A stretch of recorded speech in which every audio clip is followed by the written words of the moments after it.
All right, I think we'll get started. Good evening, ladies and gentlemen. My name is John Kincaid. I'm a professor in the Department of Government Law and also director of the Meyner Center for the Study of State and Local Government. And this program is being sponsored by the Meyner Center, by the Policy Studies Program, the Department of Government Law, the Kirby Government Law Society, and also the Department of Anthropology and Sociology. Tonight's program commemorates the 10th anniversary of the attacks that occurred on September 11th, 2001. On this occasion, you remember that in New York City, 2,606 people were killed in the World Trade Center towers, along with 147 passengers and crew aboard the two airplanes that were flown into the Twin Towers. Another 125 people were killed in the Pentagon, along with 59 passengers and crew aboard American Airlines Flight 77 that struck the Pentagon in Arlington, Virginia. The Pentagon, as you probably know, houses the U.S. Department of Defense. In addition, 40 passengers and crew died aboard United Airlines Flight 93, which crashed into the ground at Stony Creek Township in southwest Pennsylvania. A small community of just over 2,000 people that dates back to 1792. In this case, apparently, the passengers stormed the cockpit and attempted to gain control of the aircraft. So we realize that all the major commemorations of 9/11 have taken place already, especially yesterday. But it's fitting that this program occurs afterward because it focuses on an important aftermath of the 9/11 events. In addition to the enactment of the USA Patriot Act of 2001 and other post-9/11 laws, Congress passed the Real ID Act in 2005. Very few people seem to be aware of this law, but it's a law that affects all of us. Just like the airport security procedures we have already experienced since 9/11, you will soon experience Real ID.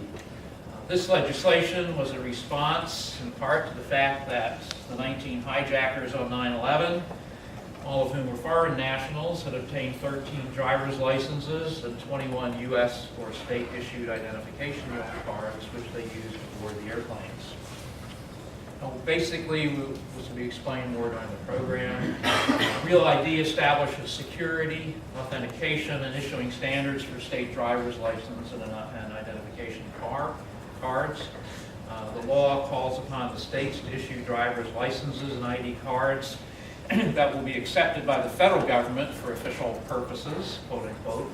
That means that if your state does not issue you such a license by the deadline, you will not be able to use your driver's license to board an airplane, to enter a federal building or nuclear power plant, to open a bank account, or to do various other things. Part of the reason for having this program is that Real ID has been controversial. It's generated a rather interesting coalition of both liberals and conservatives who oppose the law on civil liberties grounds. Furthermore, about 24 states, according to the National Conference of State Legislatures, have passed laws or legislative resolutions opposing Real ID. Some states even want to refuse to comply with Real ID. Moves that evoke the antebellum ghost of John C. Calhoun and the nullification of federal law. Nevertheless, most states do seem to be moving toward compliance with Real ID. This table is from a group called the Center for Immigration Studies. And the federal government has recently extended the deadline for state compliance with Real ID to January 15, 2015. So tonight's program focuses on the pros and cons of Real ID. We seek to understand and debate the challenges of balancing national security and individual liberty. If Homeland Security protects only our lives and not our freedoms, then what's the point? We want both security and freedom.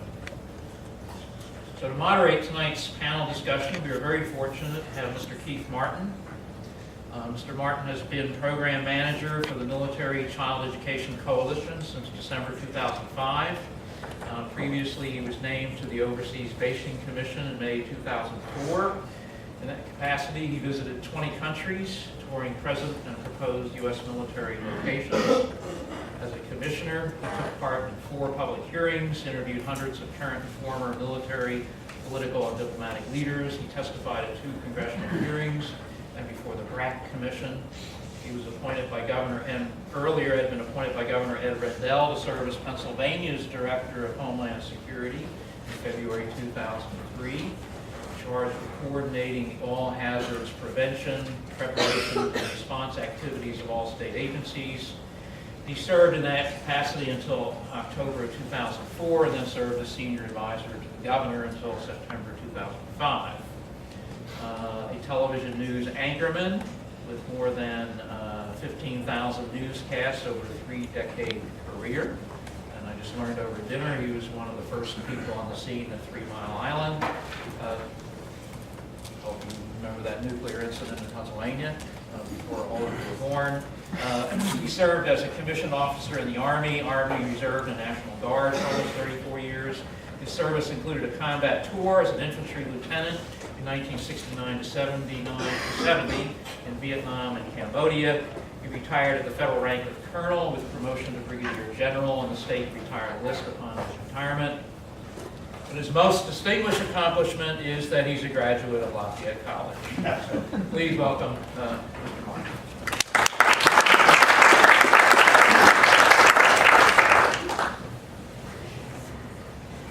Well, I'll certainly begin by saying I found it easier to get into Lafayette College than to get out.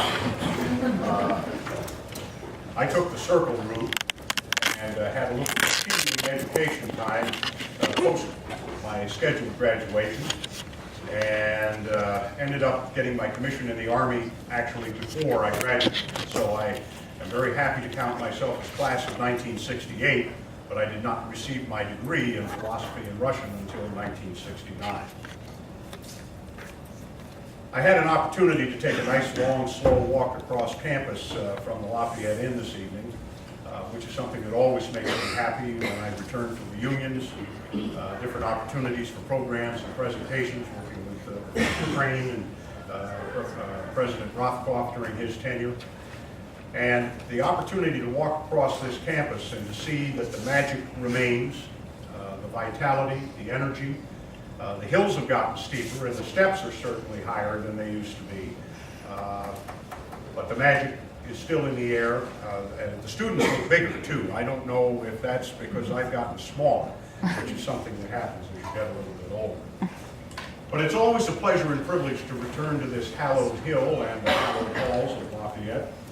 I also return with a great measure of gratitude, since both of my careers as a broadcast journalist and as a soldier were direct results of my Lafayette experience.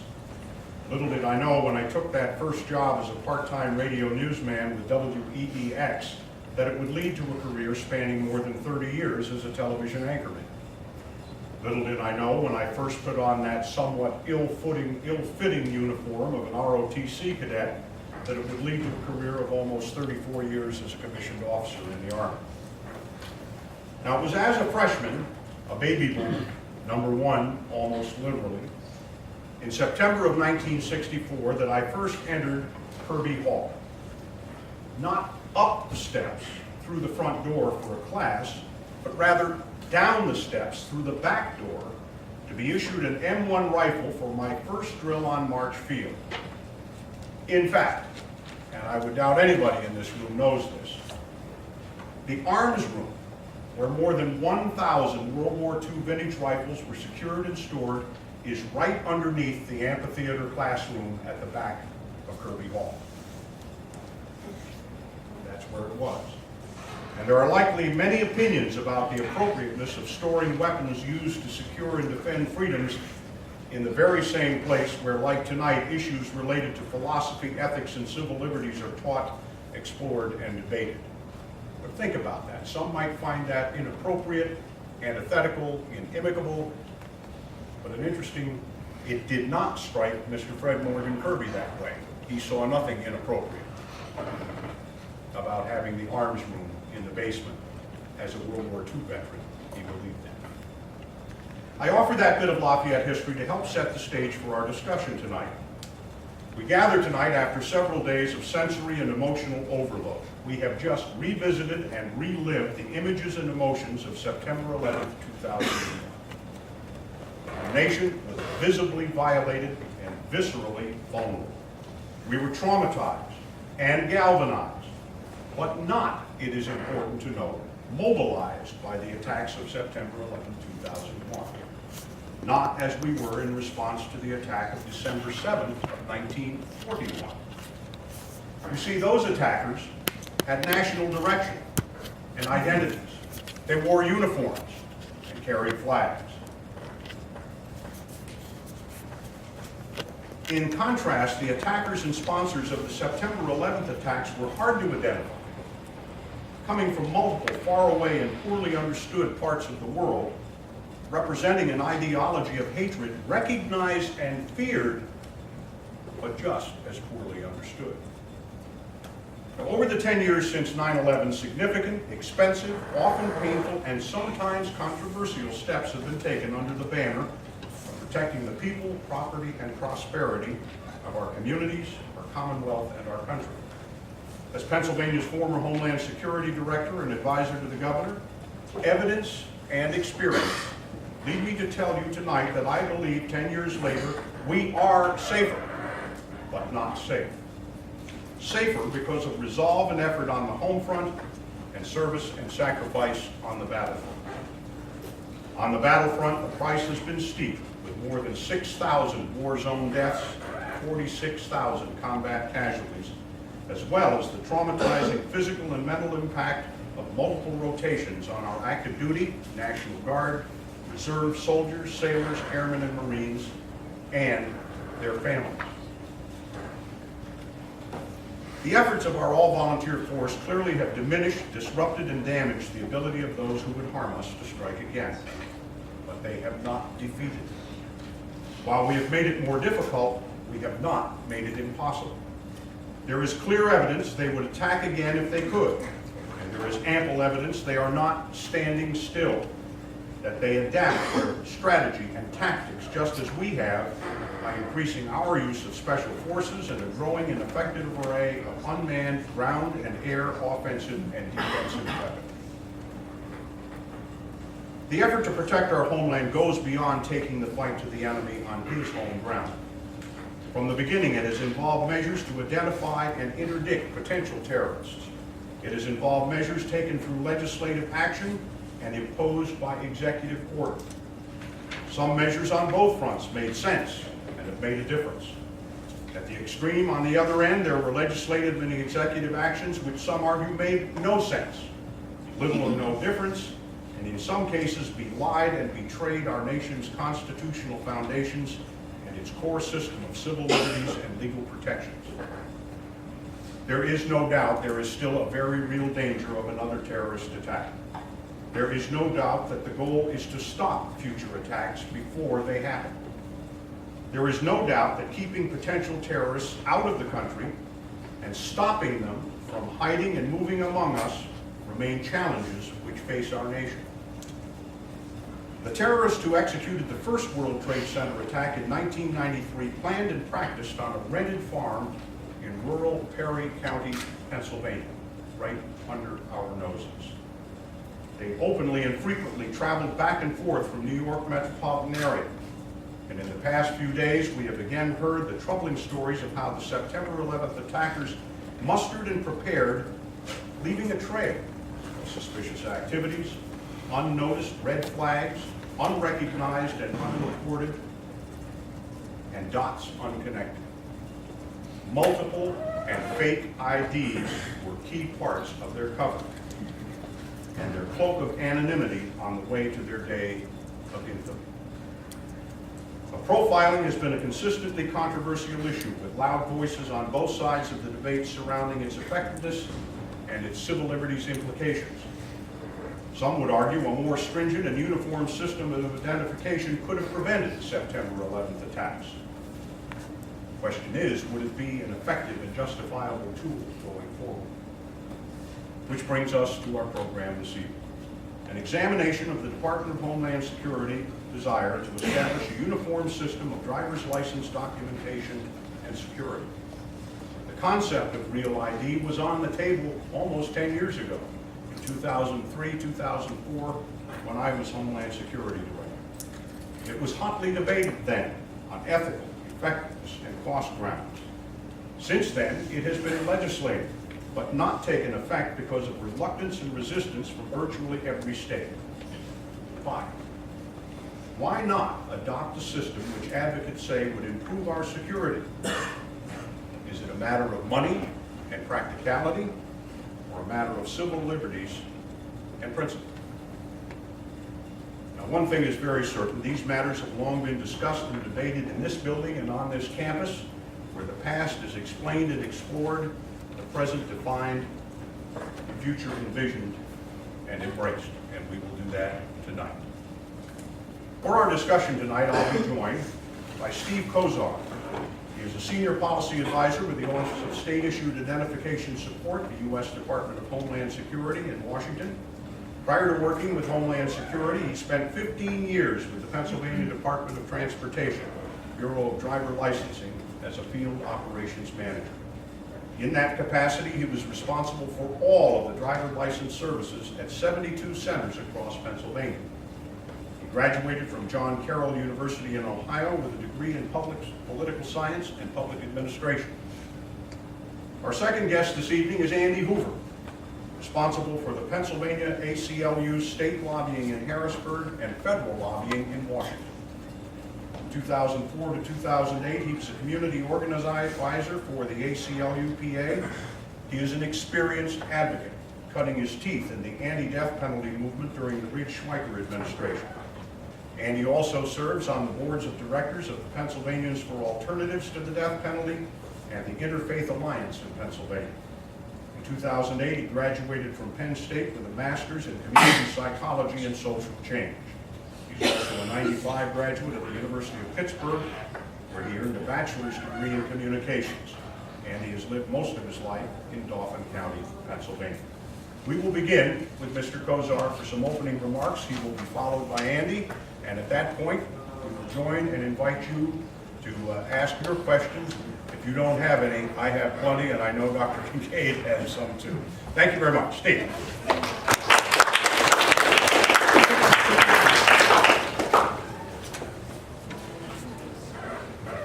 I'd like to thank you all for having me. I enjoy getting out to this part of the state. If you're all, who's all familiar with the driver license center that's down the road here? So I was the one who picked that spot. So if you like it, it's my fault. If you don't like it, well, somebody else will. But I did spend a lot of time when I was with Pennsylvania, basically traveling all across the state.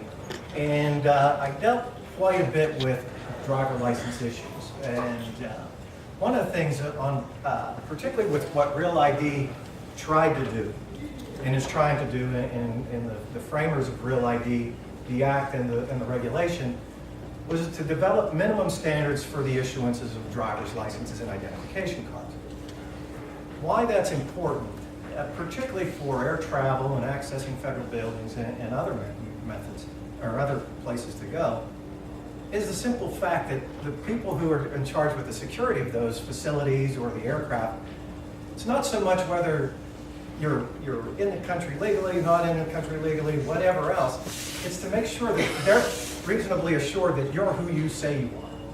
Because a lot of the verifications that they use to, particularly the terrorist watch lists, everything is derived off of the state, the federal, and local governments being able to know who exactly you are. Because it's an issue that, believe it or not, minimum standards for driver's licenses goes all the way back to the 1950s, 1960s.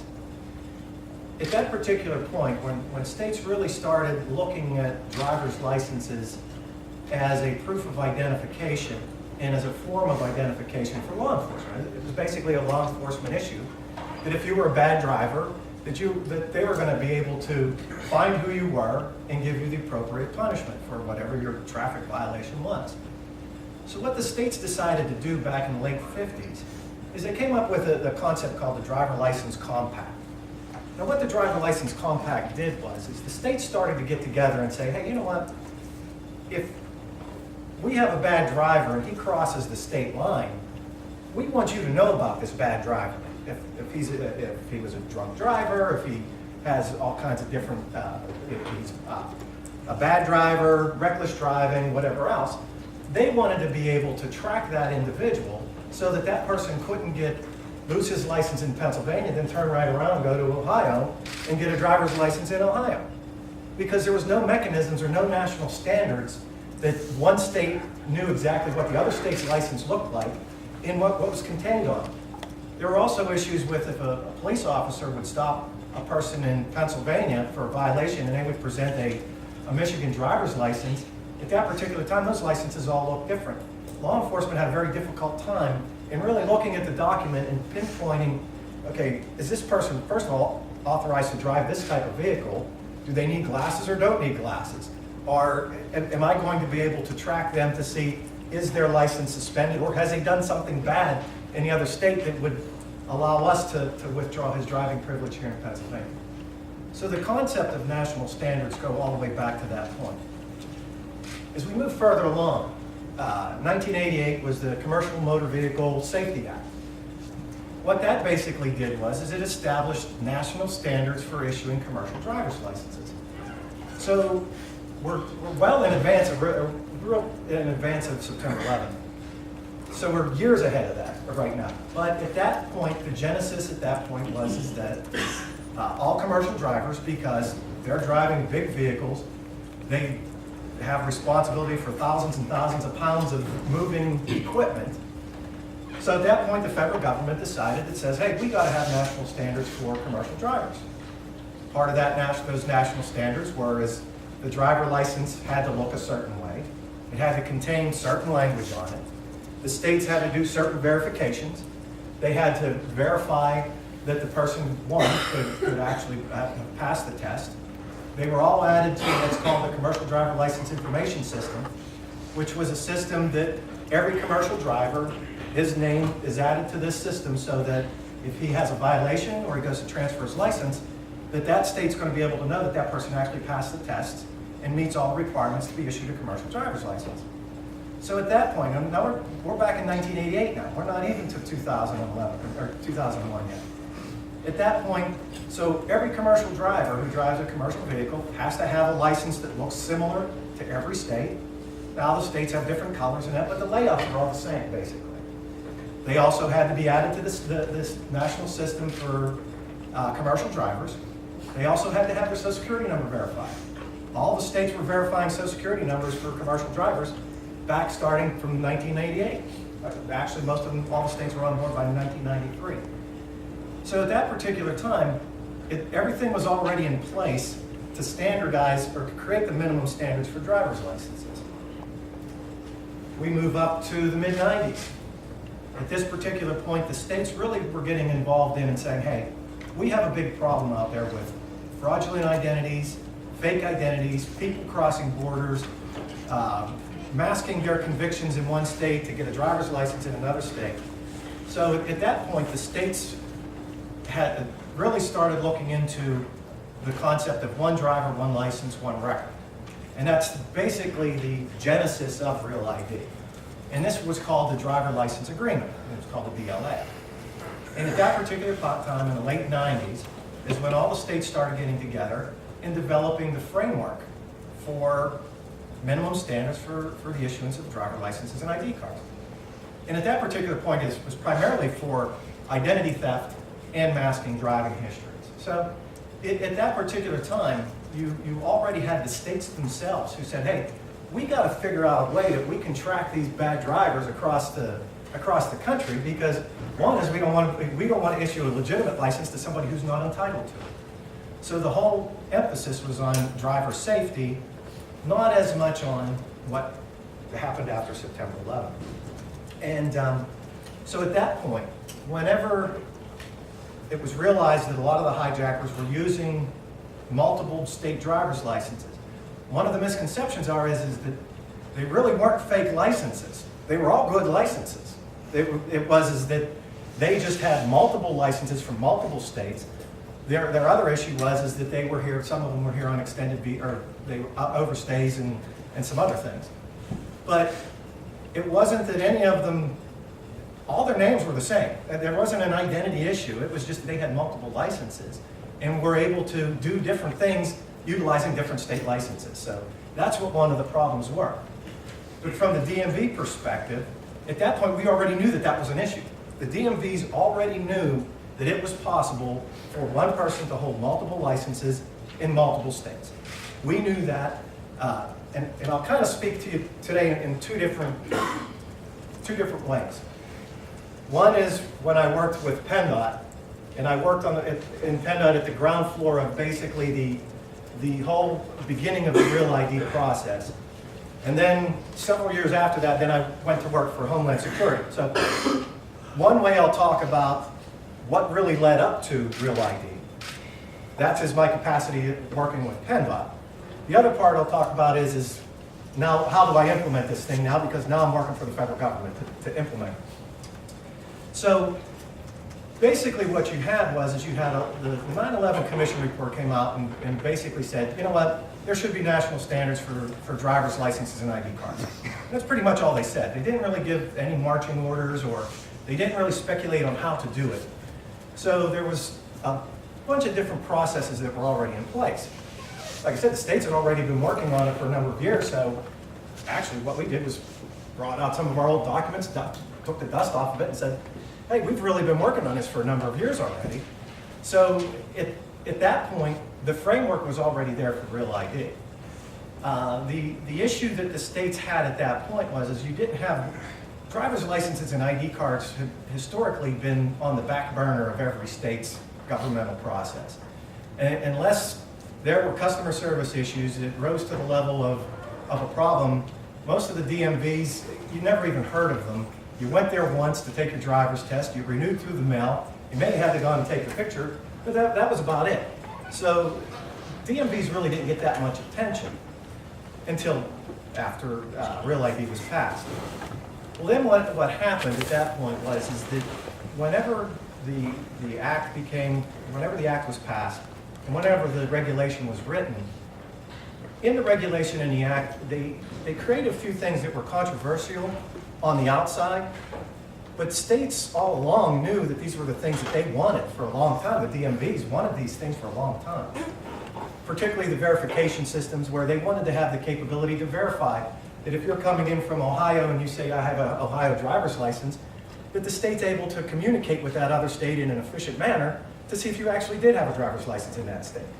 Or that if you had presented your Social Security number for proof of Social Security number, which every state requires a driver to submit their Social Security number in order to get a driver's license, they want to know that that Social Security number name matches the name of the person that's coming in to present the driver's license, or to get a driver's license. So it's the verification systems. But what happened was that there became a lot of misconceptions about what the federal government was going to be able to do with the information that the states collected. First of all, the states were already collecting all this information. There wasn't one thing in Real ID that required the states to collect something they hadn't already been doing. So when you filled out your application for Pennsylvania driver's license, if you filled it out 5 years ago, 6 years ago, 10 years ago, that information 10 years ago is the same information they're collecting today, same information they'd be required to collect under Real ID. So none of that changed. The verification systems, well, they're all out there. Online Social Security verifications there, states have been using that for 20 years now. The system to verify lawful status, which is called the SAVE system. I'm not sure exactly what the acronym is, I don't have that. But what that does is a number of states prior to September 11th were already using that system. As it is today, about 45 states have already signed up to utilize the system. States that require lawful presence requirements, well, there's 51 states in the District of Columbia and the territories. Actually, all but 2 states require lawful status to get a driver's license or identification card. It's Washington and New Mexico. And actually, New Mexico is moving in that direction anyway. So these states are already doing a number of the things that are required of Real ID. And actually, is there a way to go back to that list of states there?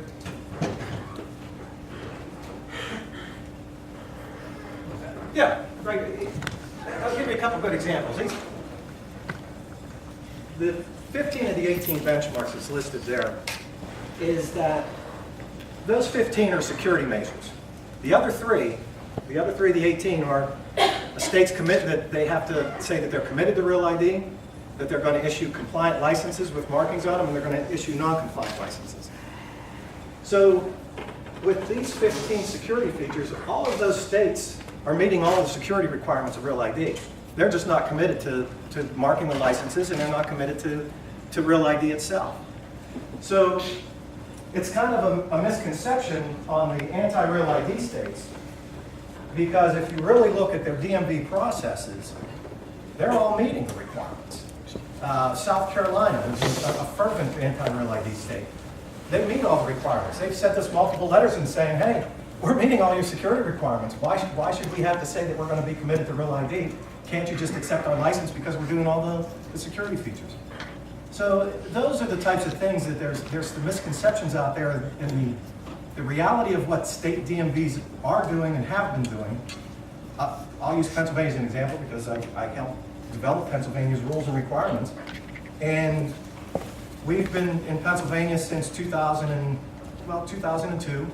We've been storing all the copies of your birth certificates. We've been copying your Social Security card. They've been copying your application or any other information that you present for them. We've been storing that information. That information can be, if there's a reason to suspect a fraudulent application, we're able to pull up microfilm or whatever else, or whatever medium we have it on, or whatever they have on now. We were requiring you to get your photo taken, which is a requirement of Real ID. So, and we were verifying whatever information we could verify at that point. So the states, and even Pennsylvania falls within that not committed to the 18 benchmarks, but in reality, they're meeting all the security requirements. So the security requirements and the minimum standards are one thing, and then the political issues are different things. And that's generally where the issues are.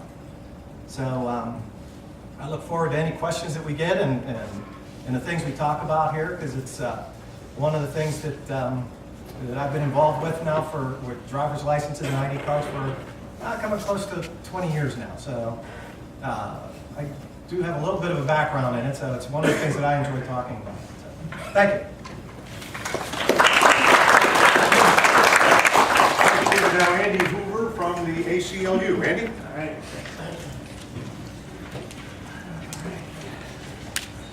Good evening, everyone. It's not surprising that the ACLU is coming up here to disagree with the government. Which I will explain that here shortly. Let me first tell you what the ACLU is, the American Civil Liberties Union. I was talking to a guy, I was renting a car one time a few years ago, and the guy's like, oh, I know some people who work in labor. The American Civil Liberties Union is not exactly a union in that sense. Our mission, we are now 91 years old. We were founded in 1920. And our mission is to protect and enhance the constitutional rights, civil rights of people in the United States. The benchmark, the foundation of our work at the ACLU is the First Amendment. At the time that the ACLU was founded, right before the ACLU was founded, there were people who were being jailed for criticizing the government. We were in the middle of World War I. There were people who were sitting at their own kitchen table, ministers and other citizens, active citizens, who were put in prison because they criticized the war effort. And so the ACLU was founded in this environment. And the First Amendment, protecting the freedom of speech, is our real foundation. We are very active in a lot of other ways as well. That includes other First Amendment protections, such as the right to petition the government and tell the government what you think. The right to express your religion and also be free from government endorsement of religion in the First Amendment. We also get involved in enhancing people's constitutional rights. Let me explain what I mean by that. When the 14th Amendment to the U.S. Constitution was written after the Civil War, the founders put in some language saying that everyone has equal protection under the law. Well, at the time, the people who wrote that in Congress were not thinking about lesbian, gay, bisexual, and transgender people. But the ACLU, we believe that the spirit of the 14th Amendment ensures that, or should ensure that LGBT people have equality and equal protection under the law as well. So I'm just trying to give you an idea of what the ACLU does.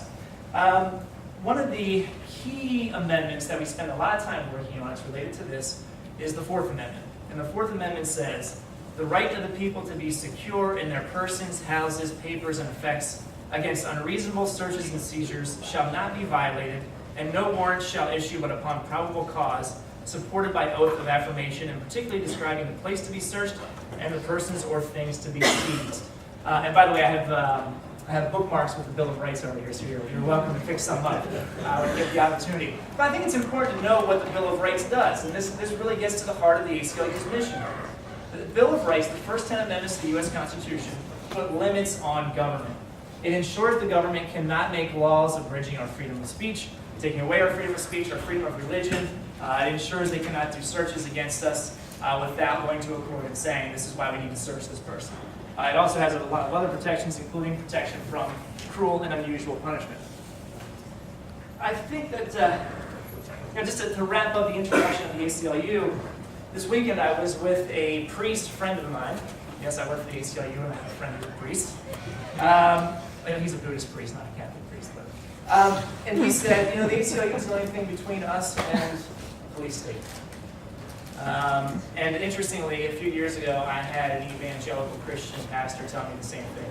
He said, there's another terrorist attack in the United States, there's going to be a push to roll back our freedom, and that's why we need the ACLU. Now, I want to put into context for Real ID, just to give you kind of a broader idea of what's happened since 9/11. You heard Steve talk a little bit about minimum standards for driver's licenses. Well, there's a lot more going on, and has been going on in the 10 years since the attacks in New York, Washington, and Pennsylvania. We have been asked, the government has, I shouldn't say asked, the government has done the following. They can now seize our medical records, our gun records, and other forms of third-party records without going to a court and telling the court that they have probable cause, they believe this individual person has committed a crime. They can do that under the U.S. Impeachment Act. They can now conduct surveillance on us without a warrant, which was started by the Bush administration without legislative action, and then a year or two later the Congress approved it by passing the FISA Amendments Act. The last two presidents believe that they have a right to detain people indefinitely, without charge and without trial. And our current president believes that he has a right to unilaterally name people who need to be executed, including U.S. citizens, and execute them. This is the environment we're in post 9/11. We have been through 222 years of the existence of our U.S. Constitution. And it hasn't always been perfect. I talked about what happened in World War I. During the Civil War, Abraham Lincoln suspended habeas corpus, the right to go to court and challenge your detention. The infamous internment of Japanese Americans during World War II, one of the worst human rights violations in the history of our country. So we haven't been perfect. In the McCarthy era, when Senator McCarthy was going after people that were suspected as communists, and he was finally shamed when a lawyer came before his committee and said, "Have you no sense of decency, sir?" And finally he was shamed into stopping his pursuit. All of these things came to an end, though. And this week, National ACLU put out a report called A Call to Courage. And in that report, they listed all of the continuing rollbacks of our rights that have been happening in the last 10 years. I definitely suggest you check it out. It's at aclu.org. And in the report they say we are in danger of a permanent state of emergency. And that's where Real ID comes in. So Real ID has a lot of problems. At the ACLU, we believe that this is a de facto national ID card. Now, your license will still say Pennsylvania on it. You'll still go to the PennDOT Center down the street and get your license. But for all intents and purposes, the DMV, the PennDOT agents will be working on behalf of the federal government. They will be looking for information that is wanted by the federal government. There are also numerous privacy problems. Now, I read the Fourth Amendment for a reason, because the ACLU does a lot of work on privacy issues. And so at the heart of our problems with Real ID are issues around privacy. Steve talked about minimum standards, and the ACLU has no issue with securing driver's licenses. We believe the states have shown that they have the ability to do so. So let me start with the new national database of drivers that will be available all across the country. Now, in a way, it's not a new database, but it will be new nationally. what this database is going to do is it will take the databases of the Department of Motor Vehicles all across the country, 56 states plus 6 territories, and link them together. Currently they are not linked together, but it will link them together so you have de facto a national database. Now, there have been instances, not only in Pennsylvania but in other states, of the compromising of personal information. There have been corrupt DMV officials who have sold information. Here in Pennsylvania in 2006, I believe it was, there was a break-in in Wilkes-Barre, and more than 10,000 people had their information exposed. Now that, obviously PennDOT has your information today, but the concern is contained within here in Pennsylvania.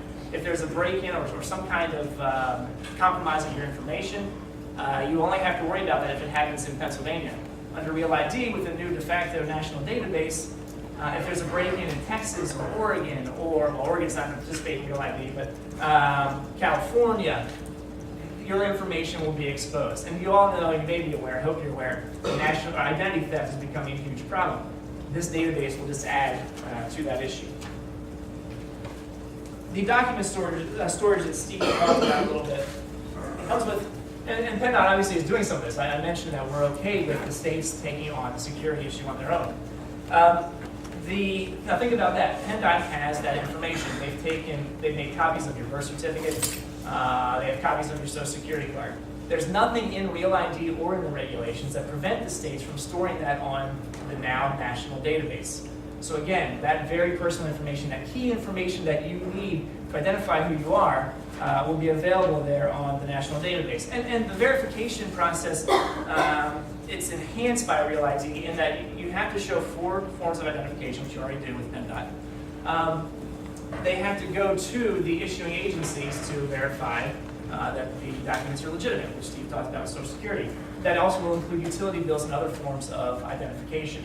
So the potential is here for that convenient 20-minute trip to PennDOT turning into longer than 20 minutes or 2 trips, because PennDOT will have to take, we'll have to go back to the agencies and verify the legitimacy of the documents.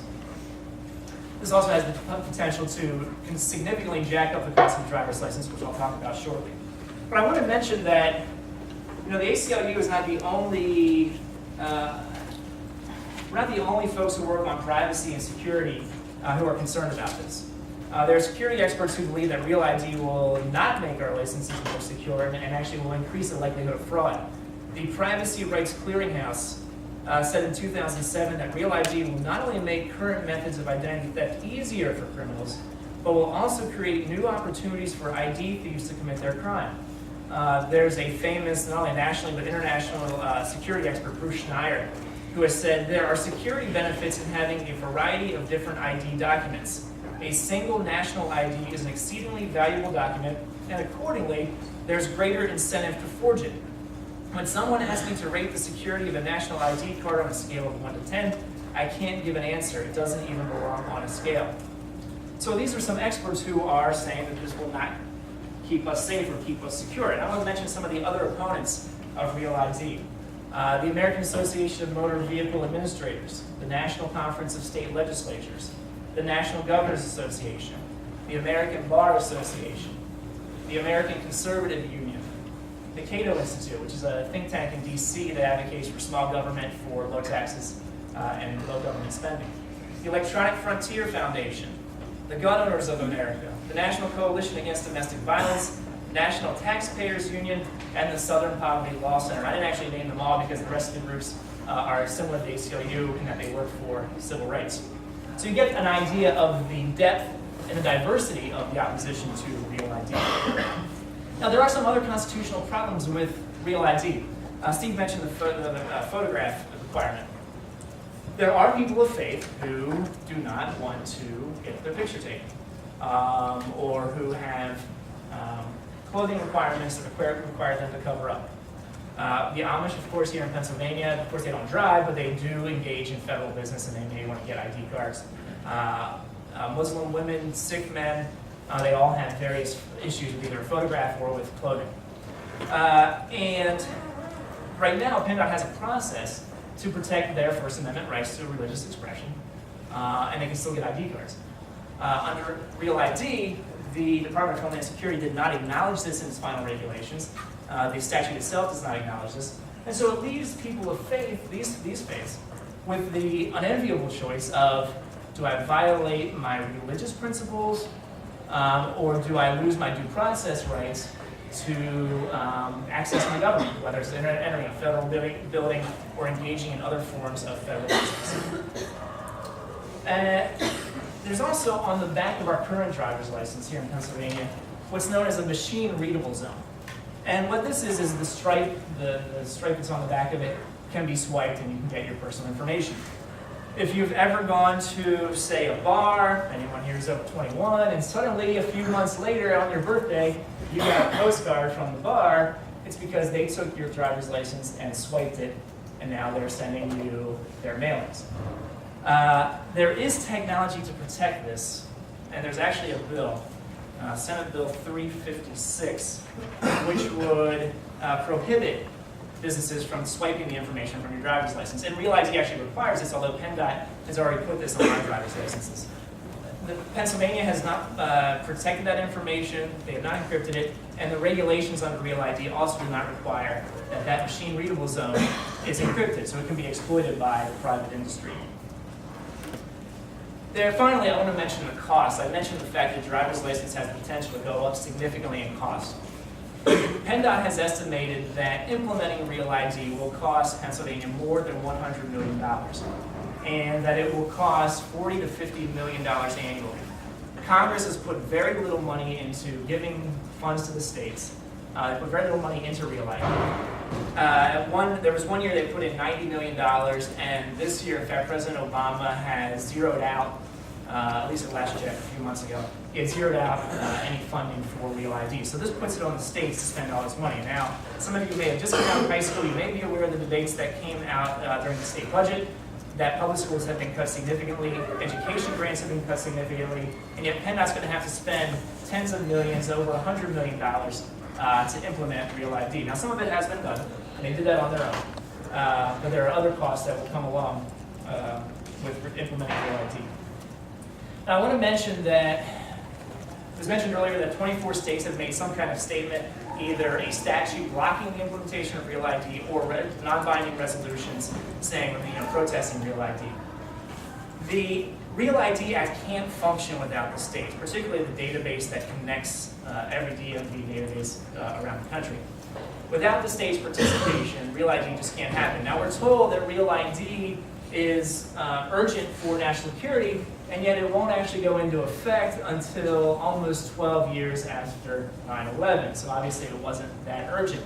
The reality is, when you look at the fact that the Department of Homeland Security and the federal government have punted Real ID down the road several times, that the federal government is not even looking to fund Real ID, and with 15 states already opting out by statute, the reality is that Real ID is dead. There is a deadline coming up, and we'll see how the federal government reacts with states saying that they're not going to participate. I do want to address a couple of things that have been said. We'll talk about this issue about, if a state doesn't comply, you can get a license from that state, you can't enter a federal building, you can't go into an airport. This is in some ways a high-stakes game of chicken. Because think about what would happen. Some of the states that have passed statutes saying they're not going to comply include Georgia, which of course has Atlanta, Virginia, where Dulles Airport is located, Arizona, of course, home to a major city in Phoenix. So if the federal government follows through with that threat, for all intents and purposes, they'll be shutting down airport business at the Atlanta airport, the Phoenix airport, and Dulles airport. The reality is, it's hard to imagine the federal government doing that. They would also shut down banking business. People would not be able to access their own government because they wouldn't be able to enter federal buildings. The reality is, it's hard to believe that the federal government would actually go through with those threats. I do want to mention one other thing about the 9/11 hijackers and their IDs. It is true, that they had a lot of IDs, but identity-based security doesn't really tell you anything. If you want to have security and you want to find out who is plotting against the United States, you have to do good old-fashioned law enforcement work. You can come to the United States as an immigrant, you can get a driver's license. All of the hijackers on 9/11 were immigrants. They all came here originally on student visas, and if you show verification that you are attending classes, you can get a driver's license under a student visa. So they could have gotten driver's licenses with perfect legitimacy, even though they were getting them from different states. And yet they had their IDs and they were able to get on airplanes. So the idea that ID alone tells you that a person is a threat is just not realistic. In fact, I'll end with this. The US government knew that the gentleman who came from Africa, I think it was Nigeria, and to Detroit and attempted to blow up a plane flying into Detroit, they knew that he was a potential threat. His own father had come into the US Embassy and told government officials they were concerned about him, and yet they still let him on an airplane.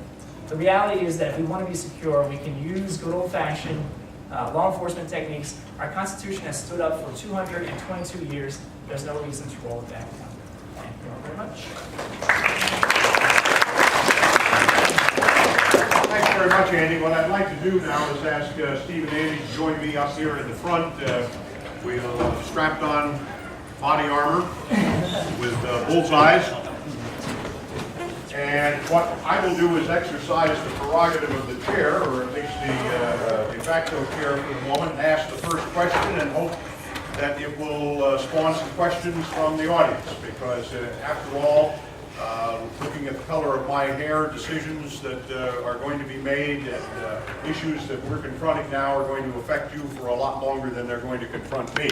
Because at least maybe I'll be forgetting about things by that time, won't know the difference anymore. The first question I would ask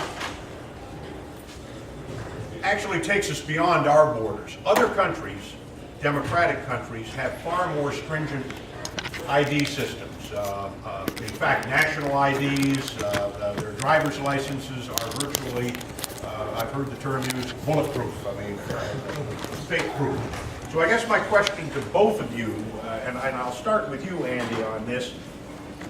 If the United States is the avowed primary target of terrorism, if knowing who people are is a critical element in securing the nation, why shouldn't we have some form of inviolable identification for citizens of the United States? Well, I would not say yes or no to the question. As I said, we do believe that states certainly have the power to secure their own licenses and ID cards, which Steve worked on when he was at PennDOT. And in fact, Steve kind of alluded to this in his comments, when the intelligence reform was passed at the end of 2004, it included a negotiated rulemaking process that would have implemented or would have come to a decision on some minimum standards for driver's licenses. But here was the difference between that and Real ID. It involved not only the federal government, but the states were there at the table. Privacy advocates were at the table. The public was at the table. Various interest groups were there. So they had a process that would have allowed everybody to have their input, and maybe they could have come to something where everybody could agree on. The fact is that 5 months later, it was ripped out from under it. The carpet was ripped out from under it by a Real ID. And actually that's true, because I was a part of the negotiated rulemaking process in providing some background information to the actual participants that were going to be on it. And it's like I said before, the states had already recognized that they had issues with securing their driver's licenses, the document, and the process. And so they were moving in that direction. Now, when you talk about Europe and the issues with Europe, it does come down. I've sat in a lot of philosophical debates with states, particularly with the European driver's license. It all looks exactly the same. All their documents look exactly the same, those types of things, so that if you have a driver's license in Germany and you get a driver's license in France, the document basically looks the same. But the problem that you have here is you have such within the United States, and even in some of these discussions, I can guarantee you can't find one governor who's going to say that their driver's license is going to have to look exactly the same, have the exact same colors, because those were issues. I mean, the DMVs nationally had always gotten some pressure from other countries that says, well, why don't you put on that every license has to have this certain shade of pink, because it's almost impossible to copy this certain shade of pink. Well, there's no way that you're going to get a state like Pennsylvania, who has basically the blue and gold standard of their colors, to say, I'm going to change my colors on my, the driver's license identifies you as a member of that state. And it was very difficult for the states to even to take that step to the way the European countries handle their documents. Belgium and most of the other countries require a biometric on their birth certificates now. So you have a whole different attitude towards identification in the European countries than you do in the United States.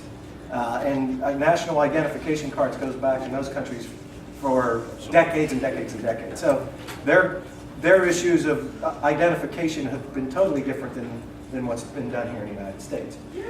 I have to follow up on that to ask this.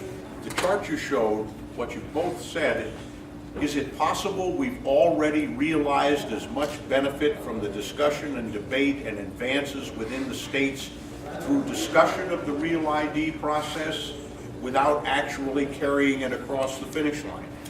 I can answer that, and actually, first of all, some of the issues that a lot of this, even the negotiated rulemaking, a lot of the information that's contained in Real ID was forwarded by the states. For example, as a DMV person, and I had somebody coming in from a 45-year-old person coming into a driver license center over there at the airport at Wilkesboro, not Wilkesboro, well, just down the road here, I don't know. And they come in and they're 45 years old and they say, never had a driver's license anywhere, and they show you a birth certificate from Texas. So right off the bat, you're like, okay, what's this person trying to mask? He's trying to hide something from us so that we don't know that he's had a suspended license in Texas or anywhere else in the country, those types of things. Now, there is what's called out there today, the problem driver pointer system. However, what ways people can get around these things, and I shouldn't say some of the stuff, but if you're going to get your license suspended in Pennsylvania, the common practice is to go get a license in Maryland. Because then you get the license in Maryland before you actually were convicted in Pennsylvania. The problem driver pointer system already showed that you were cleared, so that when you go to Maryland and say, I never had a driver's license, you take the driver's test over again, you get a driver's license in Maryland, and you'd never show up that you lost your license in Pennsylvania. So the states, what they decided to do was to say, hey, we got to come up with some way to find out if a person has a driver's license in another state, because, gee whiz, they're not telling us the truth sometimes. So part of what the states were pushing for, and it actually is contained in Real ID, and there again, I have the difference of opinion that it's not a national ID card, and it's the states, it's minimum standards. The states can do whatever they want to do on their driver's licenses, but what we basically, Real ID sets up is minimum standards that say, you know what, if someone's going to apply for a driver's license, they got to show you one of these several things for proof of identity, because we want to kind of know who they are, and we want to be able to verify that the information on the document they presented is accurate and is correct. Under Real ID, the states have no way to just go out and shotgun to look for people through these state systems. You have to have certain information already presented to you by an information or by a person in order to figure that out. But the one thing that the states have pushed for years is the ability to find out if a person has a driver's license in another state. That is the one thing, the one piece that Real ID set up, established, and funded for the states to do. 27 states are participating in the project right now to develop the capability to verify if a person has a license in another state. And there again, every time you fill out an application for a driver's license, and every state requires this, you have to verify if you've had a license in another state or not. And believe it or not, most of the identity fraud that people are convicted on is that one little statement on their driver's license application that they lie on, because there's a proof of perjury requirement that says, I certify under proof of perjury, or whatever the statute is, that I don't hold a license in another state. And unless the state has the ability to verify that, people get away with an awful lot. And so there's a lot of misconceptions about Real ID and what it does as far as the hubs go. But what it did do, and one of the things is Real ID has been successful at a certain point where it has focused some attention on some inferior practices that states were doing. As far as in Virginia, you didn't have to show proof of identity, you could ask your neighbor to sign a statement that says, yeah, this is who this person is. So those are the types of things that Real ID focused attention on, is that the driver's license is used as identification. So if it's used as identification, why not make it as secure as you possibly can without infringing on some of the rights that, of the people have? And we always have to kind of remember, driver licensing and ID cards aren't, you know, they're not rights, they're privileges. So a lot of states, you know, when you look at it to get a driver's license and some of the photo requirements and those types of things and we've dealt with issues where people didn't want to supply their Social Security number. Well, the Pennsylvania law is, it says you have to supply your Social Security number. And so if you don't supply your Social Security number, you don't get a driver's license. So that's one of the other things that's a little different than you do have a choice. You don't have to get a driver's license if you want.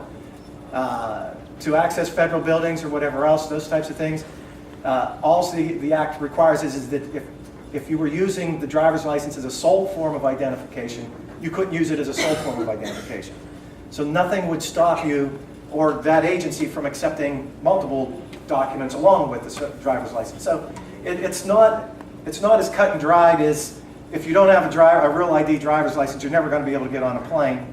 That's not quite true. In fact, the day that the final regulations were sent out, finalized, Secretary Chertoff said you could still get on an airplane without a Real ID compliant ID. So all this talk about Real ID and its need for security, and yet the Secretary himself admitted you could still get on an airplane. And actually, Steve said something that just triggered a thought, not in direct response to what he said, but you mentioned the guy from Texas, 45 years old, never had an ID.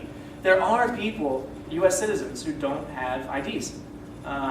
The Brennan Center at New York University School of Law estimates about 11% of U.S. citizens do not have government-issued photo identification, and yet they do have a right to access their government, particularly going into federal buildings.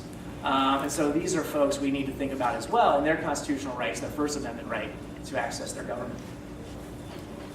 Ladies and gentlemen of the jury, your questions, your comments. Obviously, this is a debate about something that could affect you for a long time to come. What are your thoughts? What are your concerns? Your questions? Sing out. Because I have another one. Yes, ma'am. Sorry, I don't remember your name. This is for the men from the ACLU. You quoted some experts saying that the Real ID being a national ID would encourage more forgery or something like that, but there was no explanation of exactly how it would be easier to forge this national ID as opposed to a number of state IDs. Sure. The idea, from what I've read from these particular folks that I quoted, is that what you really want in terms of security is multiple forms of ID. So you don't have one key ID. If you have that one key ID, that makes it, the ID that forgers want to go after. And so you don't want to have that one national ID that everybody wants to pursue. You want to have various forms as a means of security. Well, and one of the things right now is in why the verification systems are important to this whole process. For instance, right now there's a company, I'm sure if none of you in here know that there's somebody here in this university knows how to get a license from China. So maybe not you guys, but I'm sure somebody here has heard of the problem where you can, and you can get them from any state, and they look just like the regular state-issued driver's licenses. So the component of Real ID, is that it's to be able to issue documents that have specific security features, and in a Real ID, the security features are supposed to be what they call a level 1, level 2, and level 3 security features on a license. Level 1's stuff you can look at, the holograph on the front, the different types of coloring and those types of things. A level 2 is through a swipe machine, some type of machine reading technology, whether it's a black light that shows the stuff that shows up on the back. But there's also a level 3 security feature that has to be on a license, which is a forensic component. That each state can come up with whatever forensic or security feature that they want to. Real ID doesn't, believe it or not, Real ID really isn't very specific on a whole lot of stuff in Real ID. It's really left up to the interpretation of the states